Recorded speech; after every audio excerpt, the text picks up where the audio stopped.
Est-ce l'objectif? Se débarrasser de tous mes livres.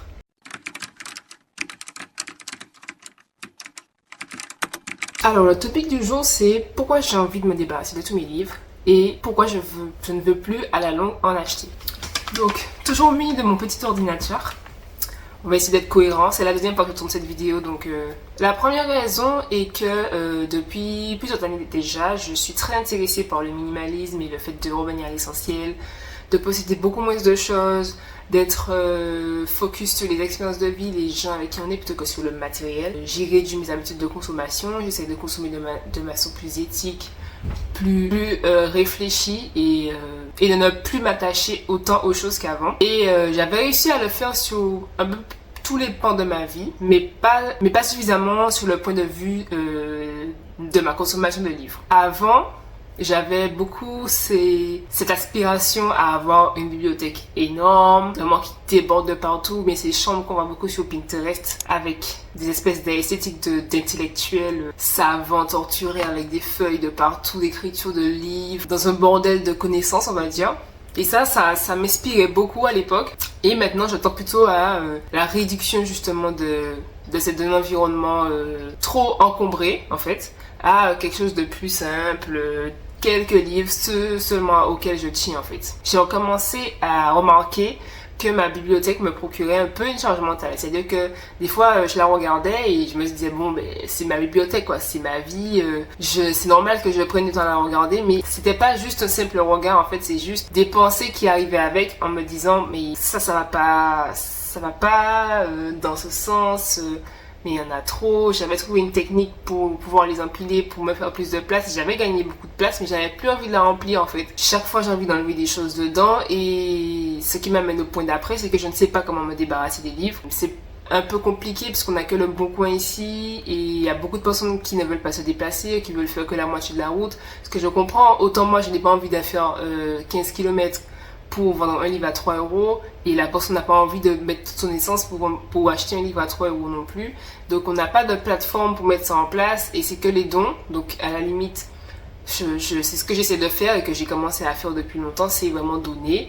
Ça fait un peu mal au cœur quand même quand tu as mis 25-30 € dans un livre et que tu peux rien en tirer, mais c'est bien aussi, ça me rassure, c'est que le livre soit entre de bonnes mains à nouveau et qu'il ne sera pas jeté, parce que par contre moi je suis anti livre déchet. Pour moi il faut que ça continue, le cycle doit être infini au moins jusqu'à ce que le livre soit encore lisable pour certains, parce que moi je vais en parler aussi, mais je ne peux pas lire un livre à une certaine période. Et donc à chaque fois que je regardais ma bibliothèque, je pensais à ça, je me dis mais j'aime pas, et je vais peut-être vous montrer après, mais j'ai déjà commencé à débarrasser le haut où j'ai juste 4 carreaux plus ça que je vais peut-être voir un petit peu comment réarranger aussi, et j'ai réussi à me libérer tout un carreau mais que je ne veux pas remplir en fait. Et bon, tout le reste c'est des papiers que je dois trier aussi.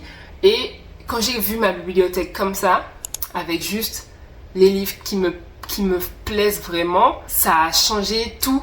En fait, je me suis dit, mais c'est exactement ça que je veux. Je veux regarder ma bibliothèque et voir juste mes livres préférés. Et sachant que là, bon, il y a des livres qui sont pas à moi aussi et d'autres que je pense donner, mais pas tout de suite. Parce que bon, on va pas se mentir, des fois il y a quand même une attache malgré tout.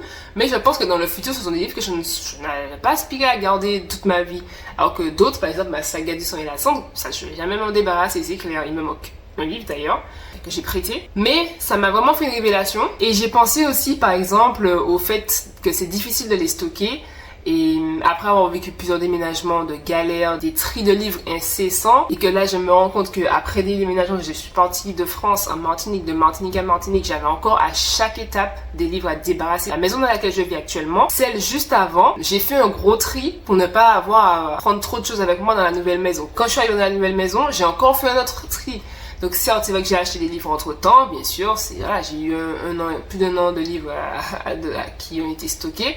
D'ailleurs, j'ai fait un calcul, si tu achètes ne serait-ce que 2 livres par mois, parce que c'est ton hobby et parce que c'est ta consommation, ce qui est quand même assez raisonnable, je trouve, parce que tu vas les lire, ça fait 24 livres par an en fait, et ça s'accumule trop vite. Il suffit que tu achètes des livres pour l'école ou pour d'autres choses entre temps ou pour ton offre, ça monte à 30 livres et c'est tellement difficile pour s'en débarrasser parce que ça revient au point suivant que c'est des dons, c'est fastidieux, c'est lourd. J'ai aussi eu l'envie de passer en full digital, mais bon, je pense pas que je suis encore prête pour ça, mais au moins genre à 80-90% en digital parce que j'ai beaucoup de mal à lire des livres qui ont déjà un âge. C'est-à-dire que j'ai des livres que j'ai stockés dans une petite pile à lire, on va dire, depuis longtemps et qui ont déjà commencé à s'abîmer et moi ça me donne des allergies parce que je suis asthmatique, la poussière, l'accumulation d'acariens, etc.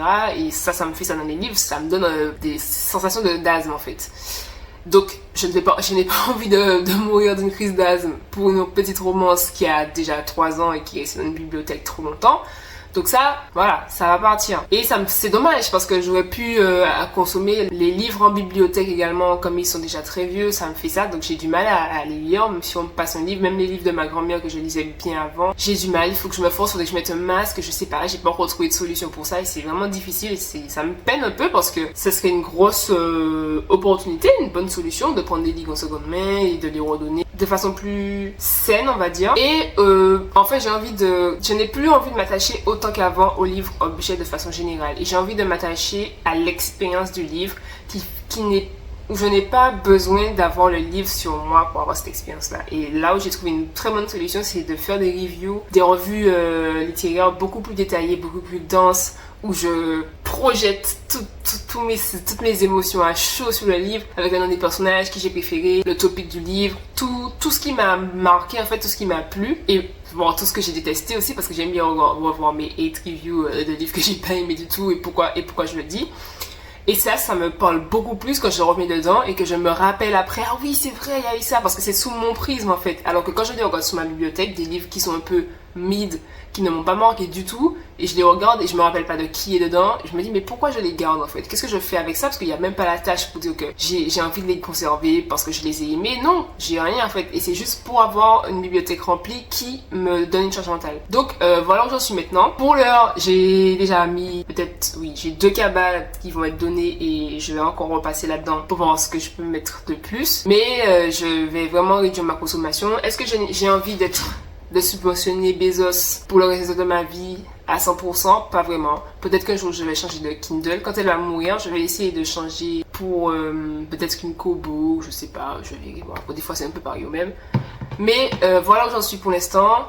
Dites-moi si vous avez peut-être des solutions que je n'ai pas pensé qui pourraient me libérer de toutes ces problématiques mentales. Et puis voilà, dites-moi comment vous consommez vos livres et tout. Parce que ça, même si ce sont des sujets qui me prennent comme ça et j'adore en parler et j'aime savoir le rapport au livre de chacun. Donc voilà, on se dit à bientôt.